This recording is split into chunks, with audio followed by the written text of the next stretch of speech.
Maybe we could do this at 9:45 after today.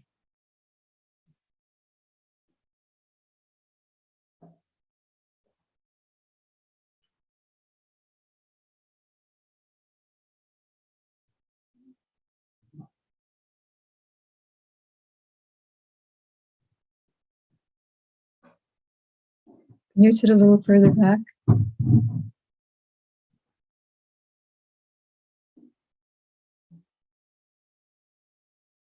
Agyanam timirandasya Gyananjana salakaya Chaksurunmilitam yena Tasmai Sri Gurave Namah. Anyone this way a bit? Agyanam timirandasya Gyananjana salakaya Chaksurunmilitam yena Tasmai Sri Gurave Namah.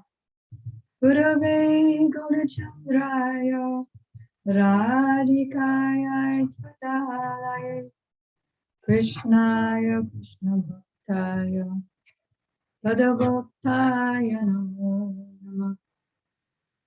Yang Pravajantam Petamapeta Krityam Dvaipayano Viraha Taruvajuha Putreti Tanmayataya Taravo Banedu Tam Sarvayam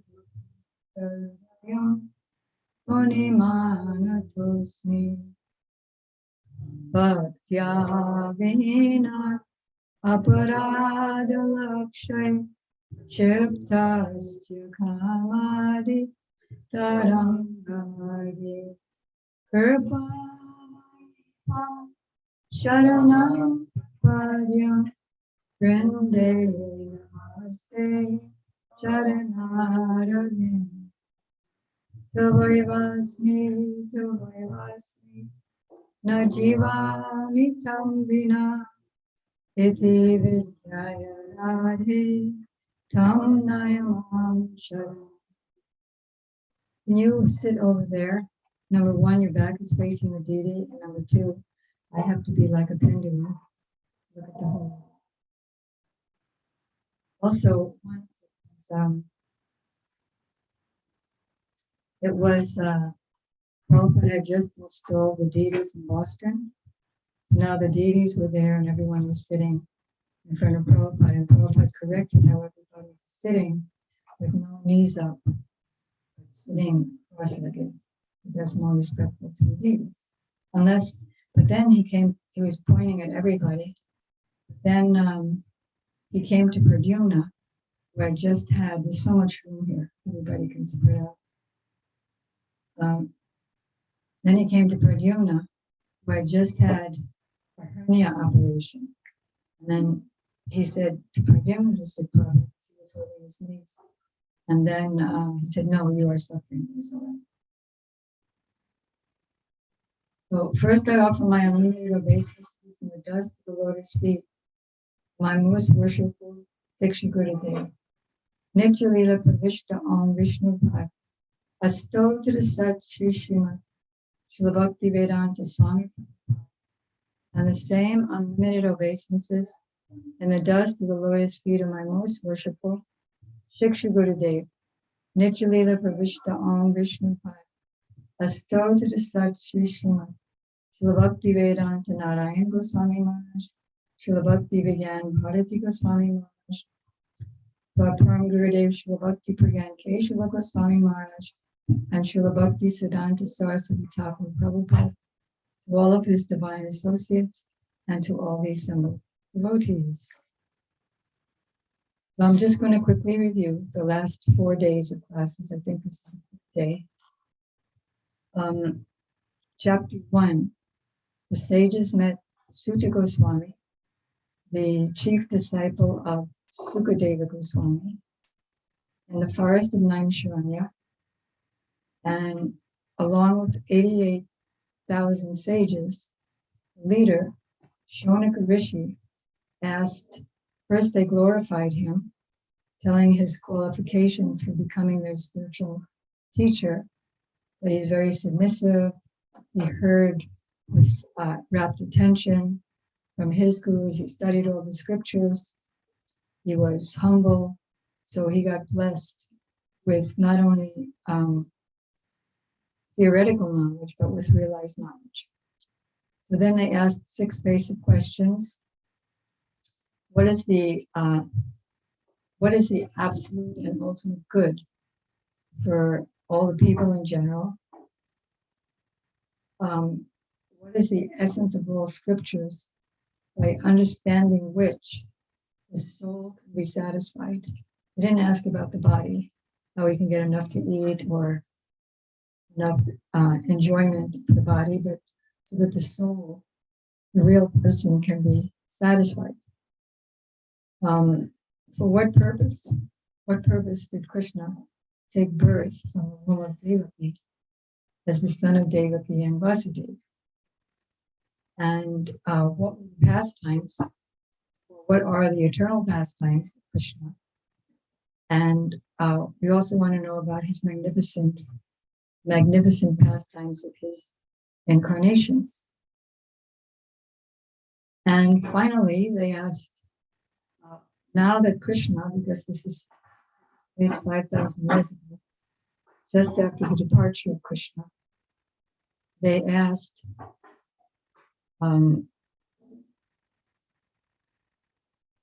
great, now we have more success. They asked, because Tulsi Devi is here,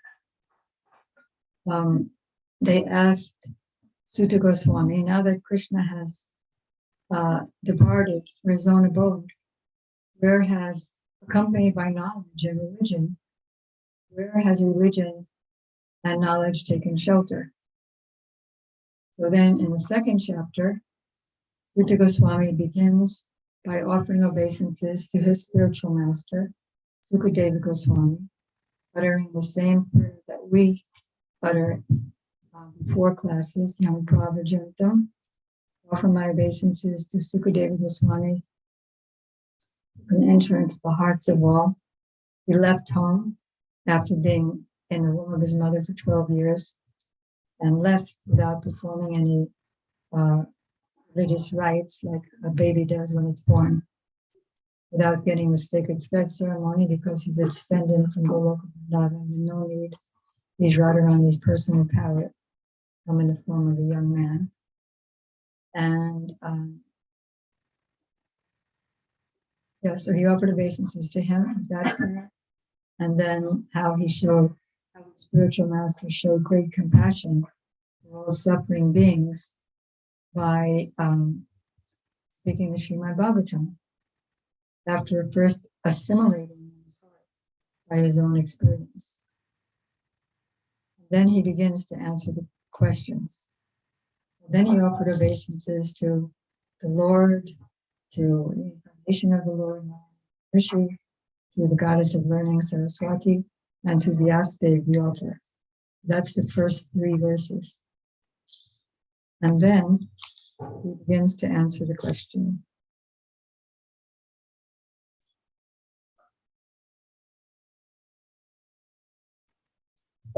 First, after glorifying and offering obeisances to his superiors, now he's glorifying his audience, telling them that these questions that were asked by you are really great questions, because they all apply to the world's welfare.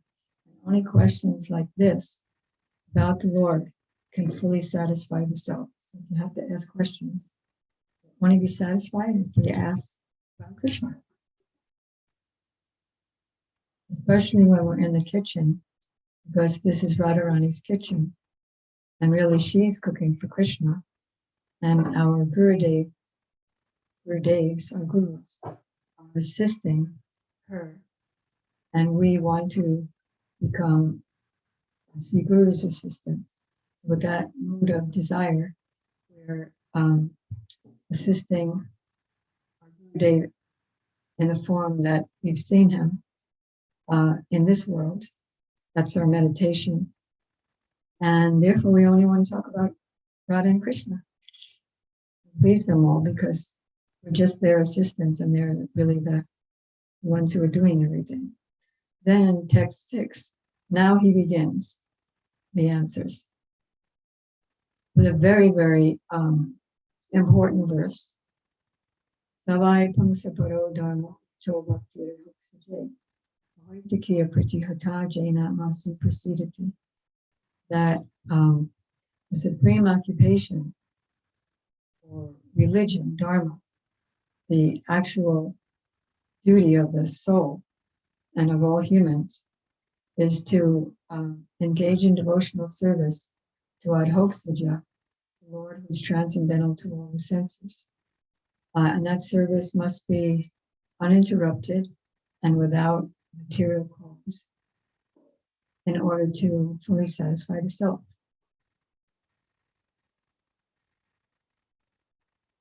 And he, in summary, he explained that only those activities that will arouse a desire to hear the glories of the Lord, only those are worth performing.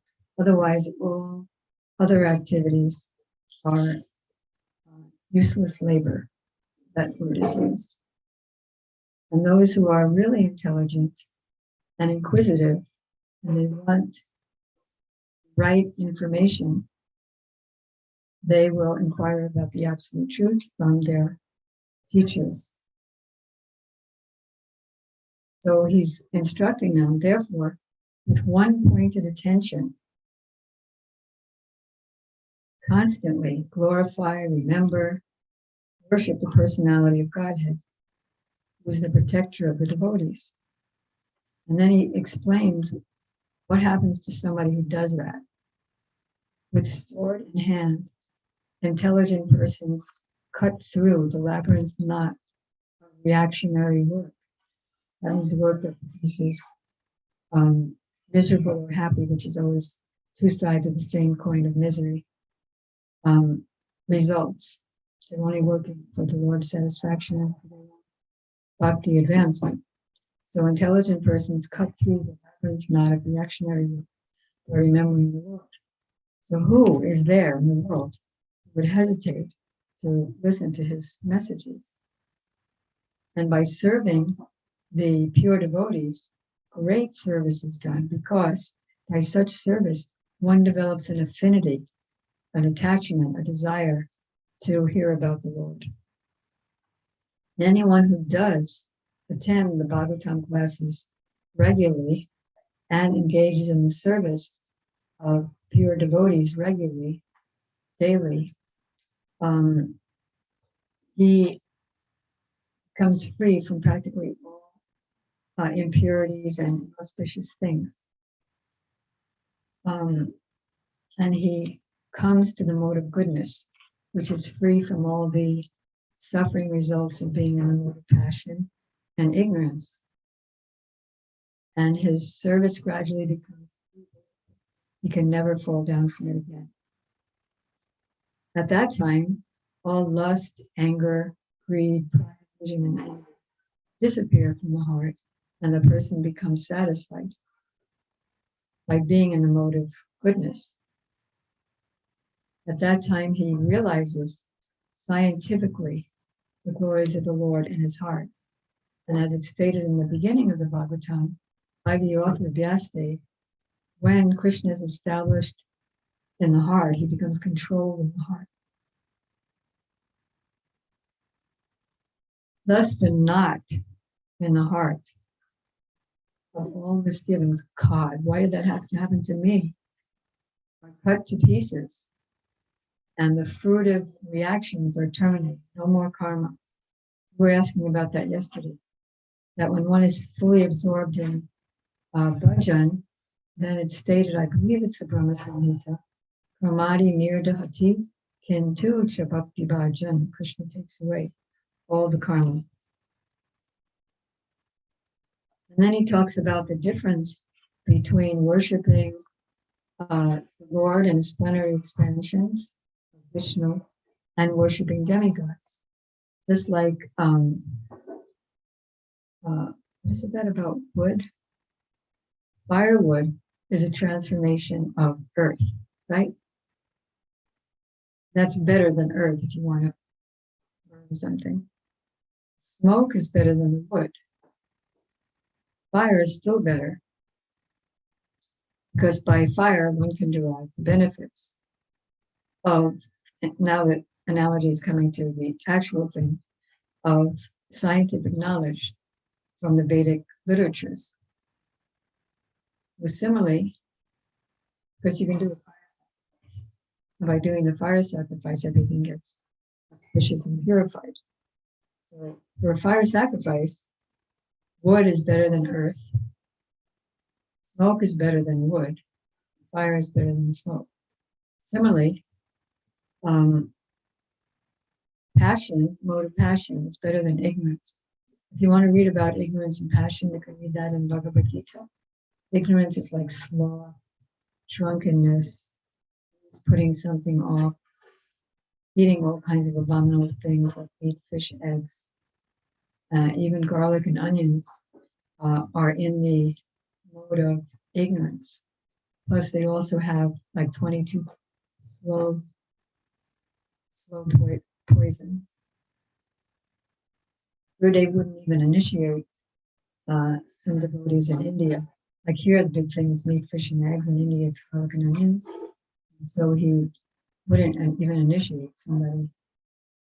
So better than ignorance is passion. Passion is full of anxiety, joy to cease my work, to exploit others, to fulfill all my desires. They have unlimited anxieties for all these things. And so better than passion is, in passion they work hard, in ignorance they just like that. But in passion they work hard for the wrong thing. And then goodness is better than passion. Because by goodness, one can be elevated to transcendence. Mode of material goodness is not perfect, but from it, so Gurudev said, that's why I ask my devotees to be good, be polite, respect others, to not desire respect for myself, be tolerant and humble and clean. Sometimes he would give whole classes on cleanliness. Like he said, if there's one spot on the outside of a pot, then the whole thing's not clean and cookable or offerable for Krishna.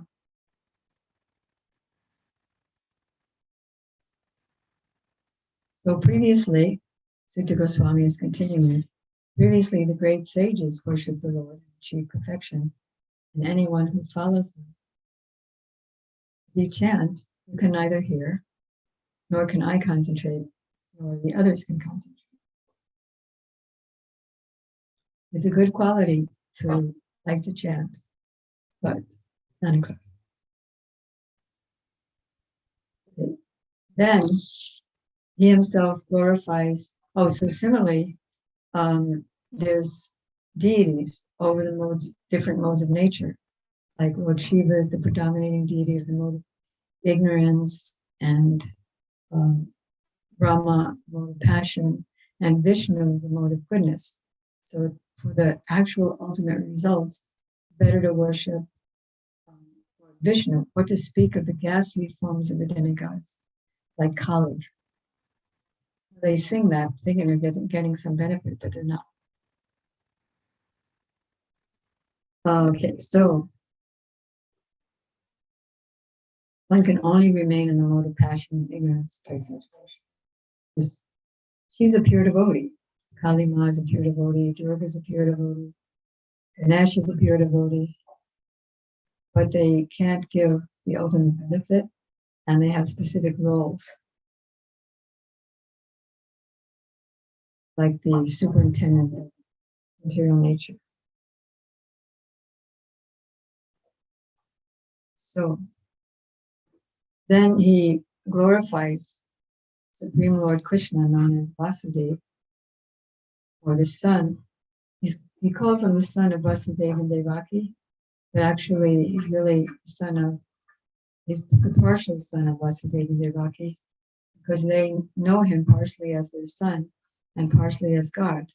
But Mother Yasoda totally knows him as her son, Nanda Baba. So he's totally their son. So in the revealed scriptures, the ultimate object of knowledge is Krishna, personality of Godhead.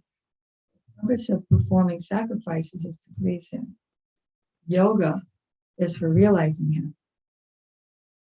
Fruitive activities, fruitive results are for offered by him only.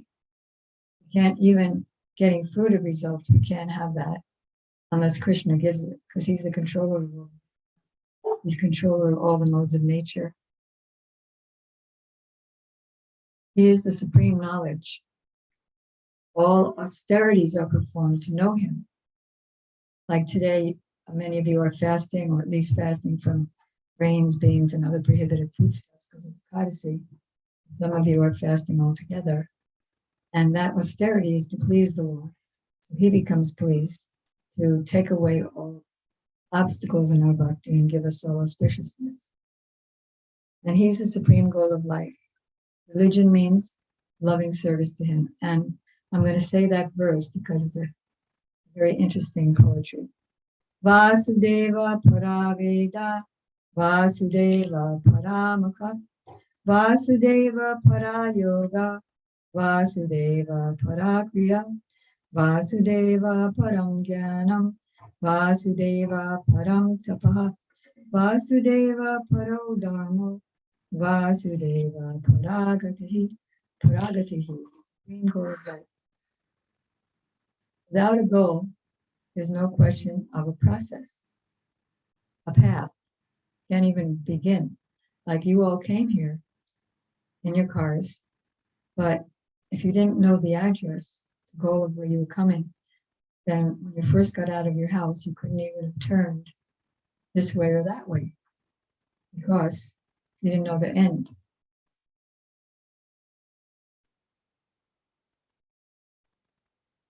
And he says how that same Vasudeva, not only does he give the result, but he's the cause and effect. Isn't that amazing?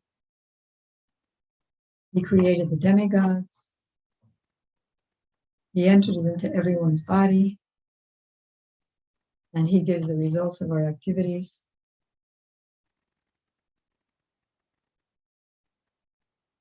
He explains that Srimad-Bhagavatam is where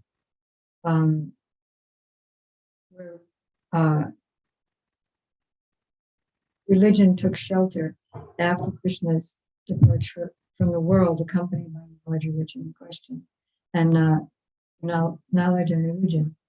And he says about the Bhagavatam here that Srimad-Bhagavatam is as brilliant as the sun, and it has arisen just after the departure of Krishna from his own abode. And one can get light from this scripture. And then once my god sister, Prakriti, she was like a full-time book distributor in her time. And she asked Prabhupada to tell her, like, what can I tell people? And he said that verse, tell people that about the book. So now we are beginning chapter 3. We did 2 chapters.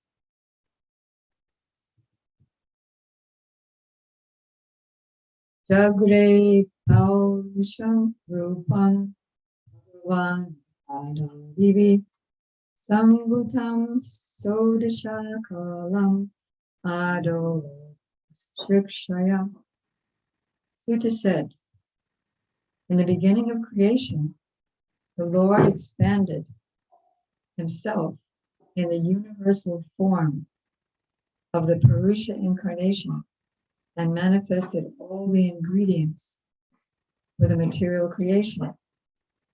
All the ingredients, earth, water, fire, iron, everything that you see, he manifested them. And so a smart person sees that Like Prabhupada gave the example of a magician's on stage. You know, he's pulling rabbits out of his hat, and he's cutting heads off. And the person walks on stage with his head and everything. And everybody's overwhelmed and amazed by the act of magic itself. But he has a friend behind the curtain. And his friend is overwhelmed with his friend, not with the act. Oh, isn't my friend nice? He can do all that stuff. That's why in the Gita, Krishna tells all the places that you can recognize it. I'm the original fragrance of the earth, and taste and water, I'm sex life, and contrary to religious principles, I'm the strength of the strong, devoid of passion and desire, all those things. From the beginning, middle, and end, I'm the creation and annihilation. I'm the goal, the witness, friend, refuge, the original seed, inexhaustible seed. So he expanded the universal form of the Purusha incarnation, that means Mahavishnu. And thus, at first, there was creation of the 16 principles of material action. This was for the purpose of creating the material universes. I'd love to really read all the purports since they're so brilliant, but we want to get a flow of verses first. Yashambasi Sasya Yoga Nidra Tanvataha Nabi Vidyam Vijad Vasid Rama Vishwa Shujampati. Part of the Purusha lies down within the water of the. That is, at first there was Mahavishnu, now Garbhodakshaya Vishnu. Can somebody get that G clay from the back? I can and show you. I don't need it. Probably. So a part of the Purusha lies down within the water of the universe. From the navel lake of his body sprouts. Get this. From the navel lake of his body sprouts the lotus stem. And from the lotus flower, atop of the stem, Brahma, the master of all engineers of the universe, becomes manifested. Let's see if this will fit. So you can imagine that there's Krishna there. All the spiritual Vaikuntha planets.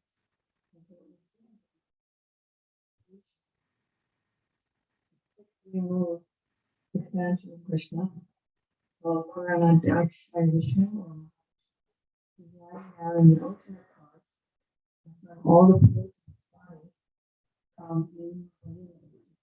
First of all, things, and then the universe besides its own sense.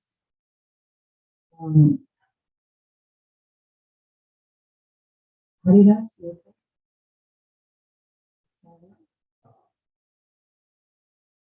And then you see all these universes. You can't see it exactly here. Maybe you can see it close.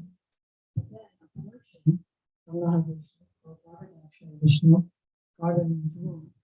He lies down in the ocean of the universe. At the bottom of the universe, there's another ocean. You can't see it because our eyes are imperfect.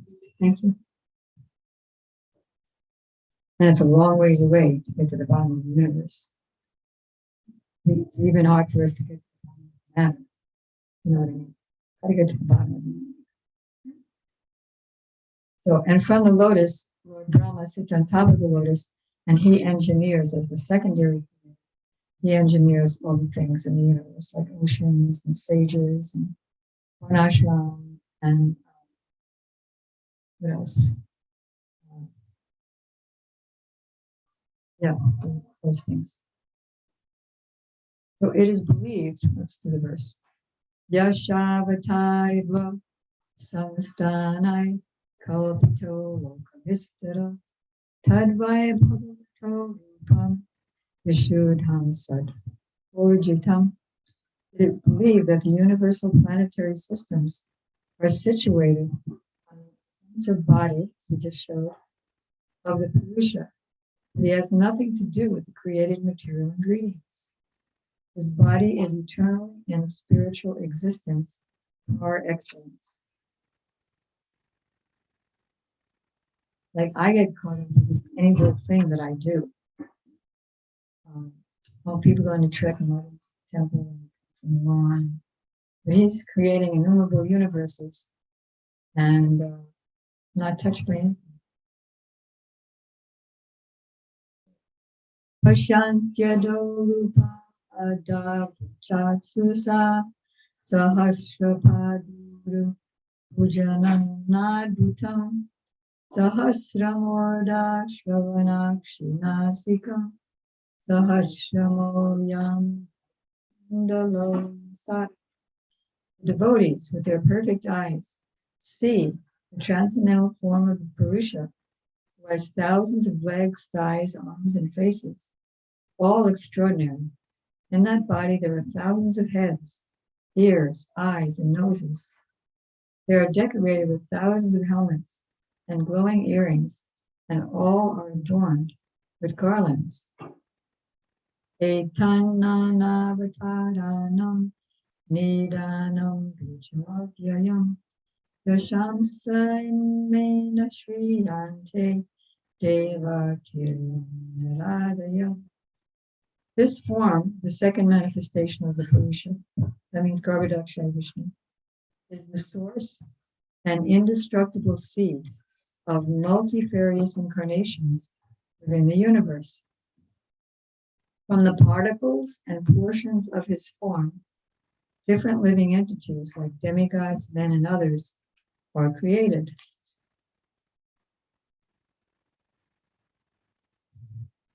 Saeva pratamam deva komaram saramashvita chachara dushtaram brahma charjam kandita. First of all, in the beginning of creation, this kind of contradicts the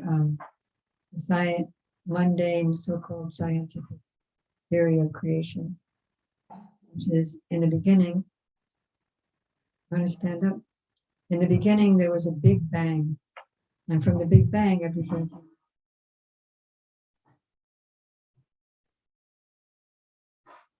First, there was nothing. Then there was a big bang, and then everything came.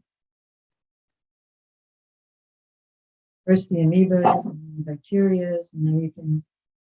What do you call that? Survival of the fittest. So, Prabhupada said, if their theory is right, theory of evolution is correct, then why are the unfit still here? The amoeba is still here, the bacteria is still here, the amphibians are still here. So first of all, in the beginning of creation, there were 4 unmarried sons of Brahma, Kumaras. They were the first sons of Brahma. Being situated in the vow of celibacy, underwent severe austerities for realization of the absolute truth. They're forever 5-year-old little boys. They don't want to grow up and get attached. Then next, Vityam tu bhavayasya rasatala tamahim udarisyanu padata jagyesa sukaram mabu. The supreme enjoyer of all sacrifices accepted the incarnation of a poor, the second incarnation, and for the welfare of the earth, he lifted the earth from the nether regions of the universe. Some demon was digging pretty cold, and so the universe lost its gravitational pull and it fell into the bottom of the universe. So Krishna assumes different forms and incarnations according to the need. Boars, they sniff around in dirty places and stuff. So he, by his smell, found the earth and then brought it out and held it up on his tusks. And he killed the demon. And for the welfare of the earth, he lifted the earth from the nether region of the universe. So this is only one verse. But later on in the third canto, there's a whole chapter about him. So it's like we mentioned the other day that the first verse is like compressed cotton, and then the rest of the Bhagavatam is fluffed out. So it's gradually being fluffed out. So like here, there's a tiny mention of the Purusha incarnations of the picture that I showed you. Then in the third canto, it's much more elaborate. Tritiyam Sri Sagambai Devar Shitvam Petyasa Tantram Satvatam Achasta Nice Karyam Karmanam Jata. I think there may be, because we did a painting, the art department, where is it? The art department did a painting of these various incarnations of Krishna that are being mentioned now. Let's see if it's here. No, it's not here because we put in new pictures. The original pictures. So, if you get an original version, original printing, they have those old. Now the third incarnation. In the millennium of the Rishis, the personality of Godhead accepted the third empowered incarnation in the form of Narada. Narada is the eternal spaceman, very beautiful, who carries a veena and clappers, and he flies throughout the universe without a spaceship, and he chants Hare Krishna, and he enlightens everyone and makes known as the disciples of Krishna consciousness. Who is a great sage among the demigods. He collected expositions of the Vedas which deal with devotional service and which inspire non-fruitive action. And that is called Narada Pancharatra. Purye Dharma Kala Sarge Nara Narayanam Rishi Bhutavad Mupusham Opetam Akarashtaram Tapaha. In the fourth incarnation, the Lord became Nara Narayan Rishi, the twin sons of the Lord Dharma. Thus he undertook severe and exemplary penances to control the senses. Pancha means five. Panchama Pilu Siddhesha Kalatam Provacha Surya Chamkyam Katva Nirnayam. The fifth incarnation, named Lord Kapila, the foremost among perfected beings, he gave an exposition of the creative elements and metaphysics to Asuri Brahmana. He also instructed his mother, and that those instructions and his pastimes, again, are in the third canto, very elaborate. For in the course of time, this knowledge had been lost. Now the sixth incarnation, Shastam Acharya Patyakam Vitar Prapto Surya Anvikshikam Alarkaya Prahaladya Shavan. The sixth incarnation of the Purusha was the son of the sage Atri. He was born from the womb of Asuya, prayed for an incarnation. He spoke on the subject of transcendence to Alarka, Prahlad, and others, like Yadu, King Yadu, and Hai Hai. I know these are just names to most of you, but the more you read and hear the Bhagavatam over the months and years, then when you hear the name of Prahlad, all of Prabhupada's pastimes will come in your mind, and you'll be so overjoyed. Tata Saptama, Saptama is 7th. Tata Saptama Atyam Ruchir Jagyopa Jayate Sayama Jai Surahayar Apat Swara. The 7th incarnation was Jagya, the son of Prajapati, Ruchi, and his wife Akuti. He controlled the period during the reign of Swayambhuva Manu and was assisted by the demigods, such as his son Yama. Does that mean Yamaraj? Guess we'll find out. No. Then the 8th, I'll just read the English now. The 8th incarnation was King Rishabha, and that's extensively discussed in the later cantos. The son of King Nabi and his wife Merudi. In this incarnation, the Lord showed the path of perfection, which is followed by those who have fully controlled their senses and who are honored by all orders of life. Next 14. O Brahmanas. Again, who is he speaking to? The 88 sages headed by Shonaka Rishi, who have asked these 6 questions. O Brahmanas, in the 9th incarnation, the Lord, prayed for by sages, adopted the body of King Prithvi. Now he also gets a chapter or 2 in the later cantos. He cultivated the land to yield various products, and for that reason the earth was beautiful and attractive. Text 15.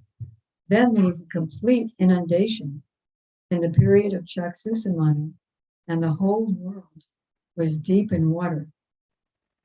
The Lord accepted the form of a fish, appropriately for the occasion, and protected Vaivasvata Manu, keeping him up in a boat. That's a whole long story. Then next, the 11th incarnation of the Lord took the form of a tortoise, whose shell served as a pivot for the Mandarachala hill, which was being used as a churning rod by the theists and atheists of the universe. That's a whole one in itself. So, which canto that is? Fifth canto. I believe it's the 5th canto. So, the demons and the demigods were looking for nectar, so they wanted to churn the ocean to get the nectar, and then they used this big mountain that's the size of half the universe to churn it with a transcendental snake, the Suki, as the which pull, churn, and then the Lord had an itch. He took the form of a tortoise and was underneath the mountain. Then the scratching, the movement of the mountain leads his itch. Everything's so magnificent. You can see why in the first chapter the sages said, please tell us about the incarnations whose activities are magnificent and munificent. Then the 12th is Dhanvantari, and in the 13th, he allured the atheists by the charming beauty of a woman and gave nectar to the demigods to drink. Even became a woman incarnation named Mohini. In the 4th incarnation, he appeared as Nishringa, the half lion, half man incarnation, and bifurcated the strong body of the atheist Hiranyakashipu with his nails, just as a carpenter pierces cane, or just as somebody will part a wasp. So this demon, Hiranyakashipu, is compared with a wasp-like demon. So with your nails, you can rip apart a wasp, and that's what Lord Vishnu did. He was half lion, half man incarnation.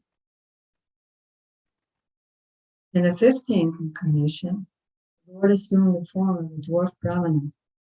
Actually, interestingly enough, I didn't know that that picture was missing here. especially because it has the original cover, one of the original covers. I thought the original paintings would be there, but it's not. They're not, unless I just missed them.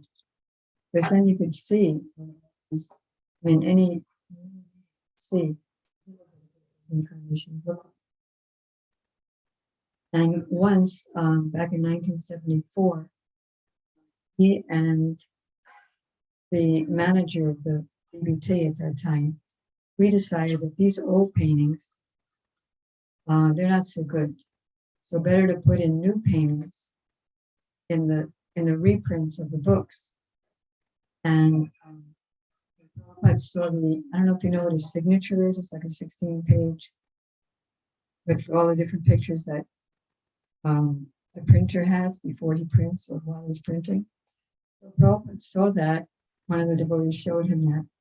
But he was very angry that we took out pictures without appropriate replacements of the same picture done better.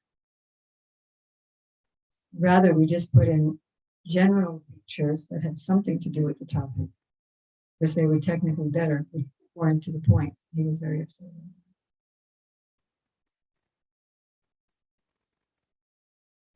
So in the 15th incarnation, the Lord assumed the form of a dwarf Brahman, and visited the arena of sacrifice arranged by Maharaj Bali. Although at heart he was willing to regain the kingdom of the 3 planetary systems, he simply asked for a donation of 3 steps of land.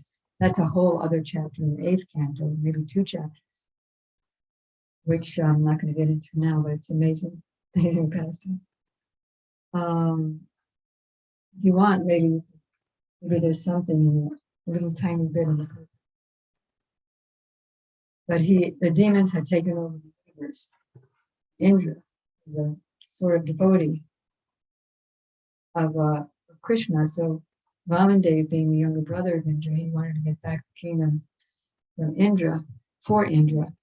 So he came in the guise of a little young Brahmana, and he asked the demon king, because even demon kings give charity to Brahmanas, so he asked for 3 steps of land.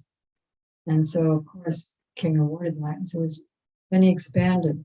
And with his first step, the second step, he took the whole universe, and his toe went through the universal coverings to the causal ocean. And then Ganges water came from that. Everything you could go over for an hour and talk about. So then he said to the king, all right, so where should I put my 3rd step? I've already covered it. So by that time, the demon king Bali was surrendered, saying who he really is. And he said, well, the possessor is worth more than the possession. So with the 3rd step, you can step on my head. And he became a great devotee. So let's see, where are we? 620. In the 16th incarnation, the Lord as Brigupati annihilated the administrative class 21 times, being angry with them because of their rebellion against the Brahmins. That's a whole story. Thereafter, in the 17th incarnation of Godhead, Sri Vyasadeva appeared in the form of Satyavati through Parasara Muni, and he divided the one Veda. This is extremely, because if it wasn't for Vyasadeva, who's now appearing as the 17th incarnation, we wouldn't know about any of the others, because he's the one who manifested the whole Srimad-Bhagavatam. He's a literary incarnation of Krishna. And we're just about out of time. So he appeared from the womb of Satyavati through Parasara Muni, and that how he got born is another amazing thing. There's nothing not amazing about the Lord and his incarnation's activities. Ours are kind of boring, but still we get excited about it. That's the strange thing that we were reading about yesterday. Remember in Srila Gurudev's translation and commentary on the first verse of the Bhagavatam, that The strange thing is that the Jiva, creation of Krishna, who's a living entity, we're all Chaitanya, we're all conscious, Chit, we're all spiritual, but we were covered by Maya. So that's the strange thing, how a lesser energy, inferior energy, can cover a superior energy. But it happened. By Krishna's Gatana Gatan, Patiyasi Shakti. That Shakti, or that power, which makes the impossible possible. And then conversely, although it's impossible, for me at least, to become a pure devotee from where I am now, but it's possible by mercy and by attempt. Two things are required: attempt and then mercy. Mercy will come when the attempt is sincere and the prayers are sincere. So what did he do? He divided the one Veda into several branches and sub-branches, seeing that the people in general were less intelligent. So beautiful, Bhagavatam. Isn't that beautiful? Did you have a good time? Okay, there's no time for questions unless something is really urgent. Okay, I don't see any of that urgency. We'll continue. Today is Thursday, so we have one more day this week, Friday. And let's see how far we are. Many more verses there are. Whoa, that's a lot. So we can hopefully finish the third chapter tomorrow. Tomorrow we'll be discussing, tomorrow we'll be discussing Sukadev meeting Parikshit and then beginning their conversation. So Sutta Goswami is telling about the conversation between Sukadeva Goswami and Maharaj Parikshit, which comes in so many chapters and cantos.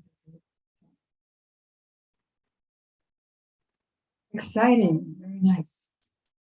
Okay, Gaur Premanandi Panchakopa Trivyastrika Saryacha Nam Pavane Bhyo Vaishnava. One more happy Ekadasi. Gurudev said it's not a day, it's Krishna.